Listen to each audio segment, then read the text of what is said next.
The story of Icarus is not just about a boy who flew too close to the sun. It is about the strangest contradiction in human nature. We tell ourselves we want to succeed. We claim we want to rise above our circumstances.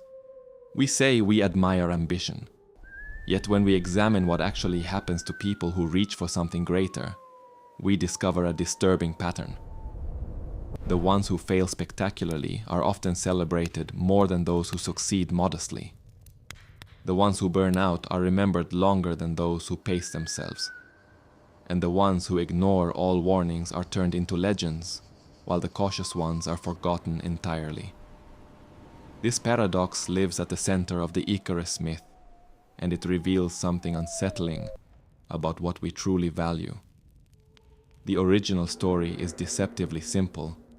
Daedalus, a brilliant craftsman imprisoned on the island of Crete, with his son Icarus, constructs wings from feathers and wax.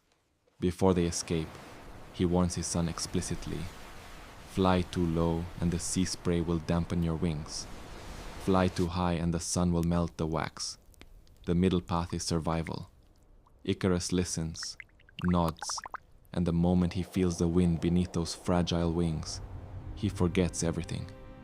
He climbs higher and higher, euphoric, invincible, until the wax melts and he plunges into the sea.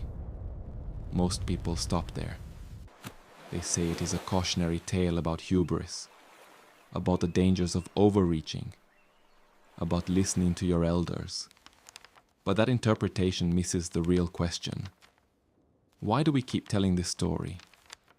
Why does it fascinate us thousands of years later? And why, despite knowing how it ends, do we keep producing people who behave exactly like Icarus? The answer lies in how ambition actually functions in the human brain. When someone sets a goal that feels unreachable, something shifts in their neurochemistry. The dopamine system, which evolved to reward behaviors that increase survival, starts firing not when the goal is achieved but during the pursuit itself. The closer you get, the stronger the signal. But here is the problem. The brain does not have a natural break. It does not know when enough is enough. It only knows more. This is why people who achieve something remarkable rarely stop there. They double down. They push further. They ignore the warnings because the warnings feel like obstacles to the next hit of that neurochemical reward. Icarus was not stupid. He was high. And this is where society plays its role. We do not just tolerate this behavior. We engineer it. From childhood, we are told that greatness requires sacrifice, that extraordinary results demand extraordinary effort, that playing it safe is the same as giving up. We celebrate stories of people who worked themselves to exhaustion, who ignored their health, who destroyed relationships in pursuit of a vision. We call them driven, focused, passionate. We turn their suffering into virtue. What we do not talk about is how this creates a selection pressure. The people who rise to visible success in competitive environments are often not the most talented or the most intelligent. They are the ones most willing to ignore the limits that keep others alive. They are the ones whose internal reward system is wired just a little bit differently, who can override the fear and the fatigue and the voice that says this is enough. In other words, the people we hold up as models of ambition are often the people least equipped to manage it safely. This creates a feedback loop. Young people look at these figures and think, that is what success requires. If I want to matter, I have to be willing to burn. And so they adopt the same patterns. They work 100-hour weeks. They skip sleep. They ignore physical symptoms. They pour everything into a single goal because they have been taught that anything less is mediocrity. And for a while, it works. The adrenaline carries them. The praise fuels them. The progress feels intoxicating. But the wax is always melting. The myth does not tell us what Daedalus felt watching his son fall. It does not describe whether Icarus realized his mistake in those final seconds. It does not explain what happened to the father who survived by following his own advice. We focus entirely on the fall, because the fall is dramatic. The fall is memorable. The fall confirms what we secretly believe, which is that ambition is inherently tragic, that wanting more always leads to loss, that the only people who truly soar are the ones willing to crash. This belief has consequences. It shapes how we structure our economies, our education systems, our entire concept of achievement. We create environments where burnout is not a bug, but a feature, where people are expected to sacrifice their well-being for productivity, where rest is treated as laziness and boundaries are seen as lack of commitment. And then we act surprised when people break. We call it a mental health crisis. We offer wellness apps and mindfulness seminars. We tell people to practice self-care, as if the problem is individual resilience, rather than a system designed to extract maximum output regardless of cost. The Icarus myth is so powerful because it lets us avoid this truth. It frames the problem as personal failure.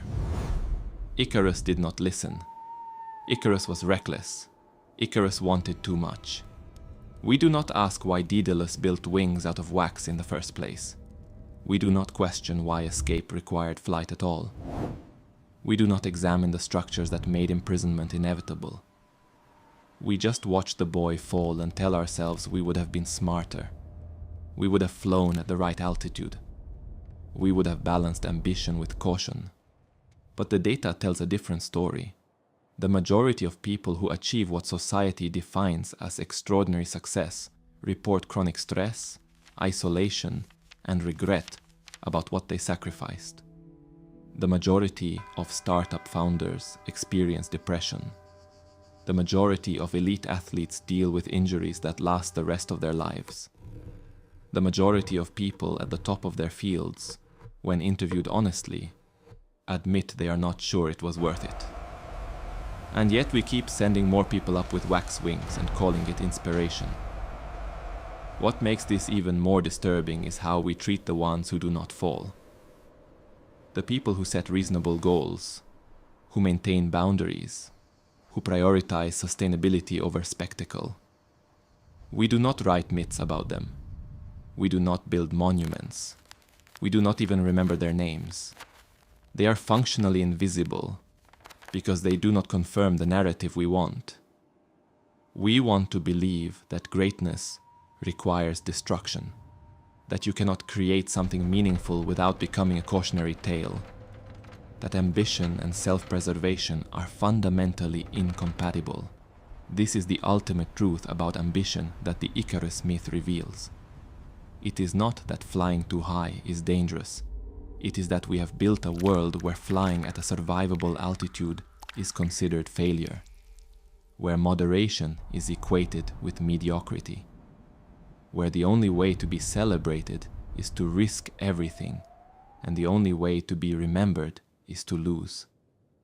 And the cruelest part is that we teach this to children. We give them the story of Icarus and tell them to dream big but be careful, as if those instructions are compatible. As if you can pursue something extraordinary while also protecting yourself from harm. As if the system that demands your everything will reward you for holding something back. We set them up for the same impossible choice and then judge them for whichever path they take. Some of them will fly low. They will choose stability over significance, safety over recognition. And they will spend their lives wondering if they gave up too easily, if they could have been more, if they wasted their potential by being afraid. Others will fly high. They will chase the thing that calls to them, the vision that feels worth dying for. And they will discover too late that the cost was real, that the warnings were accurate, that the wax was always going to melt. Neither choice is wrong. Neither choice is right. But both are responses to a question that should not have to be asked. Why must ambition require self-destruction? Why must significance come at the cost of survival? Why have we built a world where the only way to matter is to burn? The answer is that we have confused intensity with value. We have decided that the worth of a life is measured by how much it produces, how much it achieves, how much it stands out. We have turned human beings into instruments of output, and then acted confused when they break under the pressure. We have created a culture that worships the crash, because the crash proves you cared enough to risk everything. But caring does not require dying. Ambition does not require destruction. And the fact that we have accepted this equation for so long says more about our collective sickness than it does about individual failure. The myth of Icarus is not a warning. It is a mirror. It shows us exactly what we value and exactly what we are willing to sacrifice. It shows us that we would rather have a beautiful tragedy than a sustainable success. That we would rather watch someone burn brightly and briefly than glow steadily for decades. That we have built entire systems around the assumption that people are disposable as long as they produce something memorable before they fall. And the most disturbing part is that we will keep doing it. We will keep telling the story. We will keep celebrating the ones who flew too high. We will keep encouraging the next generation to reach for the sun. And when they fall, we will shake our heads and say they should have known better, as if knowledge ever stopped someone from wanting to fly.